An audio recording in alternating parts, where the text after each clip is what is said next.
Is it fair to say that D&D needs more agility when it comes to Treasury Board regulations and procurement? Absolutely. Perfect. And earlier you touched on an answer from one of my colleagues, and you mentioned how we're lagging behind our allies. Could you speak to what we're doing so wrong that other countries are doing so right?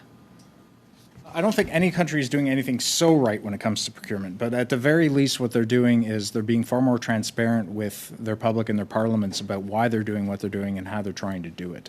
As many of you know, the Canadian tradition, we have a culture of secrecy here. We have no idea how budgets are spent. Even your work is constantly hampered by lack of information about budgets. One other point that we can point, you should all have access to classified information to do your jobs.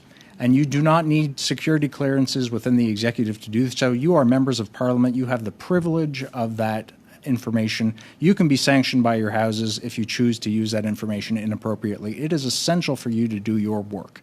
Even when it comes to something like procurement, you should be able to have the classification or access to classified information to know exactly where projects are, what they're doing, and where the money is being spent. And that should be a non-negotiable. I can't believe we are not there yet. Just look at your colleagues in Australia, just a publication that just came out in February saying that their intelligence committee has to be replicated for defense, because if you're going to do something as serious as AUKUS, you need members such as yourselves to be cleared and have access to that information. Could you answer with regards to AUKUS, should we be a member? I would be, if I were Australia and I were the United Kingdom and Canada said I would like to join AUKUS, I would ask, what do you bring to the table?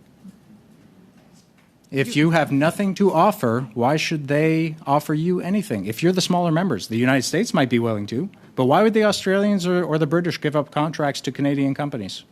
Why?